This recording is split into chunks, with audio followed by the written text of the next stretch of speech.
Broads Media. What is going on, everybody? Welcome on into Sports Talk with Broads. I can't wait for this Phillies second half to start. It's been hell. I have nothing to watch. Sure, I tuned into the All-Star game to see Nick Castellanos, Craig Kimbrell, and Rob Thompson take it home for the National League. Of course, I had to dabble with that. And yes, I saw the Home Run Derby. But I want to see a championship caliber run. I want to watch them kick the Padres' ass at home in 4 games, including 2 on Saturday. Let's go. I can't wait. And today, you have to commit. You can't beat around the bush. You can't wait a long period of time. Right now, in the comments section, in your head, write it down, text it to a friend, tweet it out, whatever you do. But make sure today is the day that you commit to either going all in, as they're a half game back out of that final wild card spot. They're 48-41. The San Francisco Giants, Gabe Kapler, that loser, the clown, the worst manager to ever put on a uniform in his life. They are 49-41, Arizona 52-39, and those disgusting Miami Marlins with the number 1 wild card spot right now, 53-39. If you're friends with any Mets fans or you talk to anyone from that area, or for some reason morons that decide to live here who are Mets fans, I don't understand, I don't get it, but they are convincing themselves that they got a shot at this. They don't and they won't, as long as the Phillies keep up their pace from what they were doing. Buster Olney hit me with a bomb. Listen to these stats. June 3rd, since June 3rd, the Phillies are 23-9.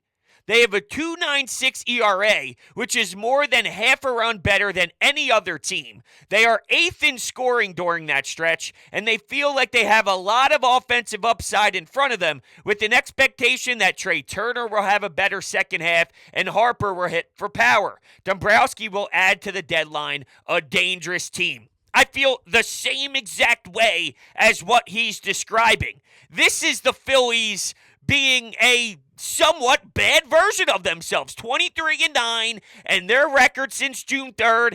That's a very blah style of baseball from this core, from this group, from these guys that have so much deep talent.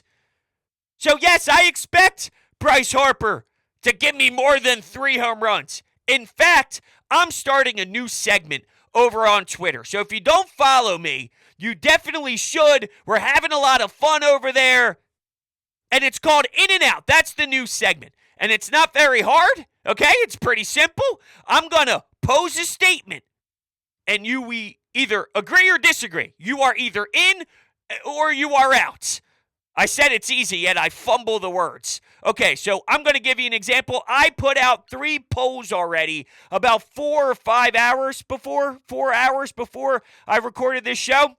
Bryce Harper, who has 3 home runs, will finish the season with more home runs than Alec Boehm, who is currently sitting at 9. 61.3% of individuals are in on that statement. Now, I don't know if that reflects Alec Boehm's lack of power, or there's so much belief that Bryce Harper is eventually going to be Bryce Harper, even knowing what he went through during the offseason and the physical side to this. And really, I think he's frustrated as hell. So when you're that frustrated, it starts to leak into what's happening at the plate, and now he's in his own head. So package up in his own head with the physical ailment, and that's where we're at today. But you can look at stats like exit velocity and wonder, why can you still get some exit velocity going when you're looking for launch angle? I believe there's a correlation there.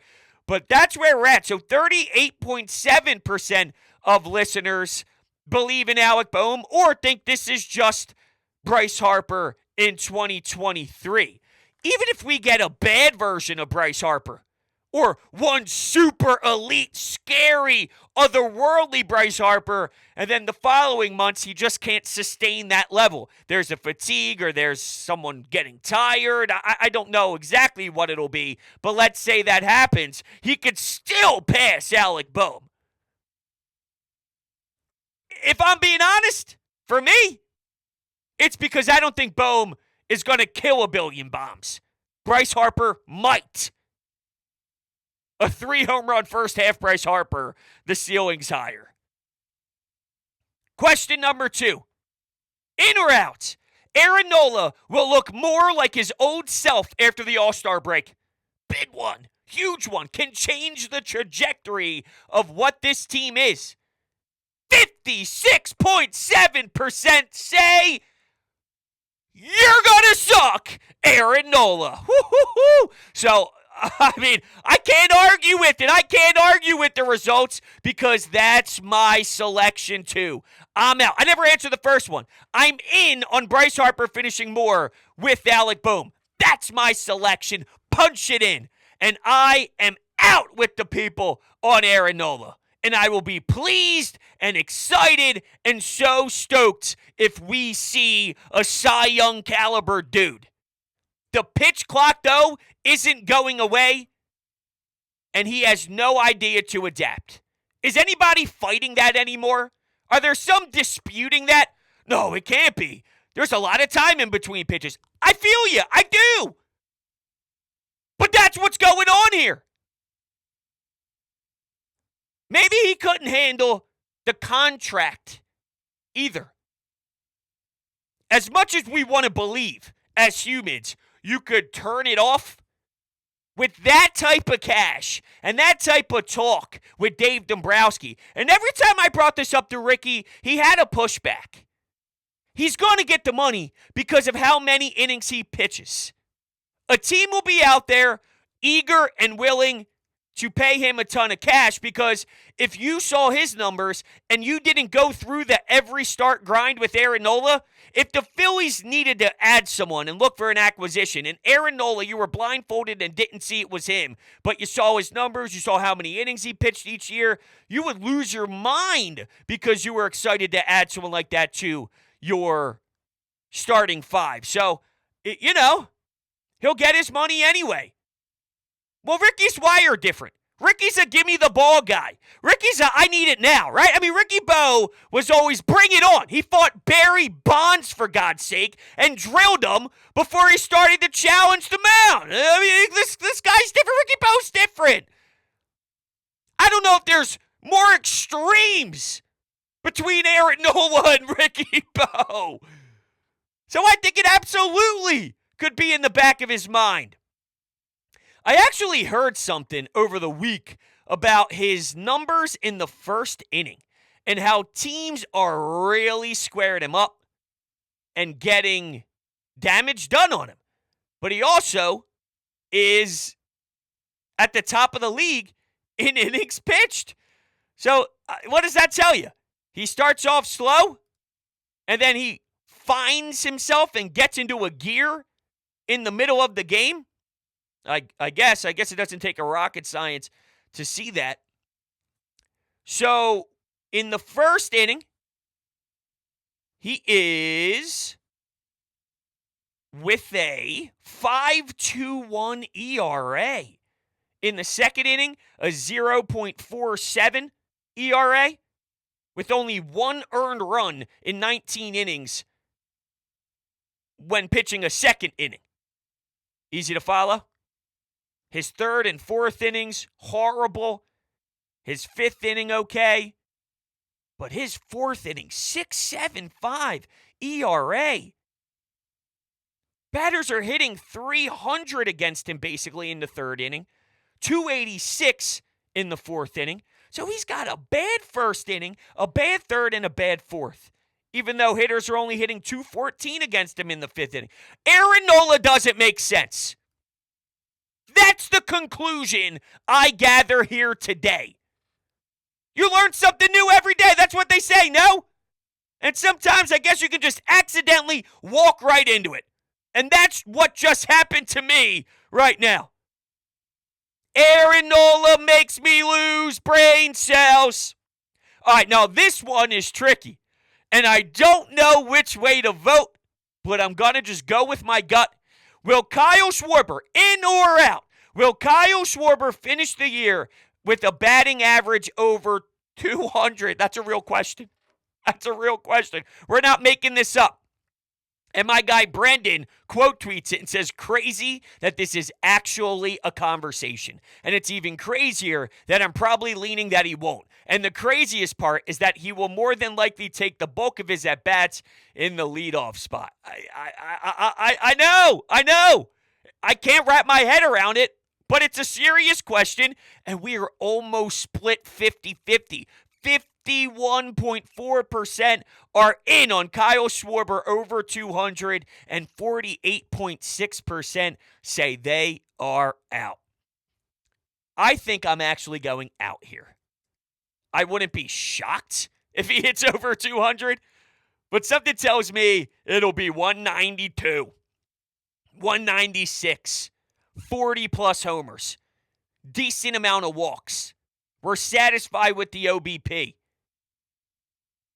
Or what happens is Trey Turner takes off, and then over time, Rob Thompson slots Trey at one, but I don't know if he's going to do that at any rate. I think he just believes in this. How can we fault Rob Thompson when he lets Craig Kimbrell get the pitch count up and it was rising? Who else was thinking, Rob, what we going to do here? We going to throw his arm out in an all-star game?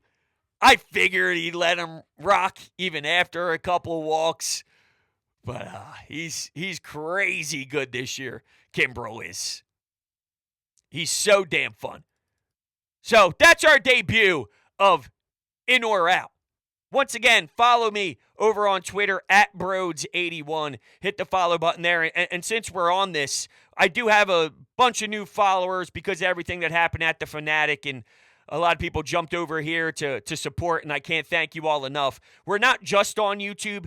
Google Podcast, Apple Podcast, Spotify, you name it. Sports Talk with Broads, I'm over there too. So if you can leave a 5-star rating, leave a review too, that would mean the absolute world to me, and you can take me on the road. Think about a long road trip, 7 hours long, and me sitting passenger side with my feet up on the dash. I promise the toenails were clipped, all right? I did it today. The toenails are perfection. They're not long or anything. They're the way they need to be. So, why not? Let me throw it up on the dash and just talk your ear off all day. All right? What else do we need to discuss? Myself watching Scott Kingery? No. No, that can't be me, right? 28 games, right? Averages .330 in those 28 games. 6 home runs, 17 RBIs, 4 stolen bases, 2 doubles with a 1.0 OPS, a 1.013 OPS. Am I seriously talking myself into jetpacks? My man with 19 home runs, his first not up here with the Phillies. Remember, there was almost 20 home runs in that bat. Is jetpacks figuring it out? Is Preston Mattingly and everything involved in the ranks with the Phils finally showing some worth and finally showing that they could tweak a prospect that was broken down? That was way too far. I apologize with that. But is it time? Is it time to bring him up? Is it time to give him a shot? Pache, Marsh. I'm just saying. What do you do with jetpacks? Bryce Harper goes to first base, which, that's a huge question mark. What the hell is Bryce Harper going to look like? I think it's going to add to his game at the plate. He's someone that needs to see everyday action, and it can't just be a few times for a swing or two. Take some ground balls, get over to first, even if there's a ground ball to the left side. You're moving your ass over to first to make the play. Now, speaking of third base, I didn't hear it myself. I guess I was out of the room. Something was stated, though, that can impact the Phils. Apparently, Eduardo Perez said that the Phillies could be a trade landing spot for Arenado. Would that mean Bohm leaves? What are you interested in doing? I would trade Alec Bohm for Nolan Arenado in 1 second. Now, I will also take others. If it's a Mick Abel, I'd be willing to give up Mick Abel. And I've been hesitant on him in the past for a talent like Nolan Arenado, even with the few years left on his deal, $35 million, $32, because I saw that getting thrown around there. Why would you spend $30+ mil on a guy who's 33 years old? Well, because it's Nolan Arenado, who has 19 home runs. It takes too long for Alec Bohm, who plays a power position, to give me 19 damn home runs. All right, so that's where Nolan Arenado is now, hitting 283. He hit 293 the year before with 30 homers, 103 RBI. The year before that, 105 RBI with 34 homers. Alec Bohm has a decent amount of RBI. He has knocked in some runs, and I don't think he's a bum by any means. We're discussing, though, one of the best to ever play the position. If there's something I can do to add that veteran presence to this clubhouse that's filled with the go-ready-to-win-right-now crew, Kyle Schwarber, Castellano, come on. It's a no-brainer if you could. Oh, dude, I am so ready. I am so damn ready. And that glove and what he is capable of doing, of making wow defensive plays. In. This team has a lot of home games left, too. So please do what you're supposed to and win when you're at Citizens Bank Park. I beg of you. They were starting to win on the road, though. So for those road games that are left, yeah, I'm believing. So just a little look ahead. They have the 4-gamer against San Diego. Then it's a 3-game set, still at home, against Milwaukee, who's sniffing your ass. That's what they're doing. They got their nose in your butt cheeks, and they're sniffing you right underneath that final wild card spotting. You're right underneath of that, but that's where they are. Anyway, Milwaukee. Then you go to Cleveland. You play Baltimore, a pesky Baltimore team. At least that one also in your ballpark. Pittsburgh, Miami, at Miami. Circling that. Circling San Francisco. Oh, that Mets team. I hate seeing their logos. You see them two times. Two of your final 3 series is against the New York Mets. That was more than a little look ahead. Me being a bad guy. That's all. Speaking of bad things, Josh Harrison hits the IL. Some fans are probably happy about it and don't look at that as a bad thing whatsoever. But it's something. It's a body. Scott Kingery can play the infield. I know I mentioned the center fielders. Right, bad. We've just seen him play every position before. That's why my brain automatically went to that earlier. But there's the second base effect, which there's something to it. Jose Alvarado, it's a big lefty arm. If it's something that keeps him out longer than we would like, I just want it to be known that a lot of Matt Strahm go south. Gregory Soto, I would say it's not a bad option. It's just an inconsistent option. When he's on, he's on. When he's 100 plus and guys are swinging and almost falling over and they're guessing, they're going to look like fools. It's just a coin flip.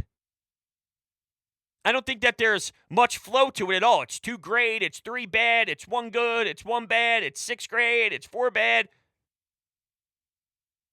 Makes it hard. Those are your lefties. That's where you're at. Just in relation to back-end stuff. Oh, Rob, what will you do? Will you keep Kyle Schwarber at the top of the order? Are you going to feel all the screaming fans that can't find it logical to have a big bopper who isn't hitting for a ton of average towards the top end? And my argument to that would be, okay, they are, and I read you this earlier, they're 23-9. If they changed Kyle Schwarber and put Trey Turner up there over those same games, what are they? Are they 23-9? Are they 24-8? Are they 27-8? And whatever it is, I'm not doing the math. My point is, how many games different is it? And let's not act like Trey Turner is lighting the world on fire. Now, Bryson Stott is. And I know everyone wants to go to the natural. Bryson Stott is this. He's a leadoff guy. That's what his makeup is. Maybe. But he's doing really well with where he is. Why mess around with it? I kind of like having Bryson Stott little towards that 6-7 range. I don't mind that 8 range. I don't even mind that. I think it just shows you how hard it is to roll through everybody in this lineup. His splits for 2023 so far, I'm going to look at it by inning. In the first inning, he is sitting at, right now, a .225 batting average. Oh, sorry, we're going by leadoff, not by the actual inning. In leadoff, he's hitting .259. In the sixth hole, he's hitting .363. .363 with a .901 OPS and a decent amount of at-bats. 102 compared to his 170 at-bats batting leadoff. He plays significantly better. Significantly. His slugging is .510 compared to .353. His OBP is almost 100 points higher. Just south, 94 points higher. Batting sixth. Don't mess around with something that's hot. That's who he is right now. Maybe one day we'll talk about it. And I think he could do better than what his averages are this year batting leadoff. I do. I think he could be better than a .259 hitter. He could be a .280. He could be a .290 hitter hitting leadoff. I don't think that's outrageous by any means. But right now, what's working? There's still more to be desired. I don't think that's because of where certain people are lined up. I think that's just them in the batter's box. Let's leave it. Let Rob be Rob. The question is Ranger Suarez the last start of Ranger Suarez? Or is it the real Ranger Suarez? Is Zach Wheeler going to get into real form? Or is it still the uh-ohs? Or does it even matter? Because that's been happening throughout this stretch since June 3rd. And they're doing pretty damn lethal. And their ERA, 2.96, is more than half a run better than any other team. So am I bitching for nothing? Am I just complaining and throwing out stuff that are absolutely irrelevant? Because any concerns that you have, while there's truth to it, there's something here to debunk it. And I guess it's as simple as they could have 25, 26 wins in the same amount of time if they tweaked what we were referencing. If Ranger could be that much sharper over his last couple of starts. If Wheeler doesn't have the uh-ohs that he flirted in there this season. If Nola was 15% better. And is that too much to ask? 15? It really needs to be 60% better. I'm just throwing him a bone and trying not to crush him too much for whatever reason. I probably should lean into it more. There should be no reason why I sit back. Can't wait for Friday. This week has been crawling along. I need real action. I need real games. I need day-to-day reaction to this stuff because as I started the show, you need to commit today. Do the Phillies do it? Do the Phillies make it? And I don't think it's a hard question. I'm actually fascinated on how many say no. Because it's easy as a fan to feel optimistic and then dial it back to what they did last year and think that we're already seeing that. Maybe not as hot of a clip. It just doesn't feel that way. I don't even know what the numbers actually are. I don't even know what that win percentage is. Once again, not doing math, so I don't know where that matches up from when Joe Girardi got fired last year. It's probably simpler than I'm making it out to be. I don't care. I want to stop thinking about it, so shut the hell up. Anyway, they could do it again. I watched them. Bryce Harper won't be that bad with power numbers. They'll be okay. That's easy. It is. It's easy. We love the team. We love the guys. We want them to win. We're fans. That's what it's all about. How many are playing the Negadelphia card? Which I guess it's easy to do for most in this city at times too. I don't know. Just saying, there's a lot of Negadelphians.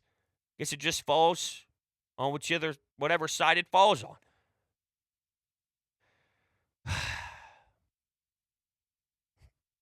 All right. No, that's me being defeated. We don't sugarcoat things here. I'm beat up after this one. Don't know why. Tired, long day. Had a lot of coffee and then came crashing down. I was shaking. I had so much coffee I couldn't stop. It's a problem with working at home now and all this. It's like access to coffee 24/7. I had a meeting today. Guess where we met? Oh, in Fairmount. Where at Fairmount? Oh, we went to a coffee shop. What do you want, bro? Oh, give me a large iced coffee. Bang, add it. Add it to the 60 ounces I already had that day. It never stops. It never ends. So I'm feeling the crash. I think this is me being crashed. This is me hitting the downward spiral. All right? As soon as I hit end show, I'll be knocked, snoring next to the dog. I'm out of here. Go Phillies. Can't wait. Friday. Padres. See you guys soon.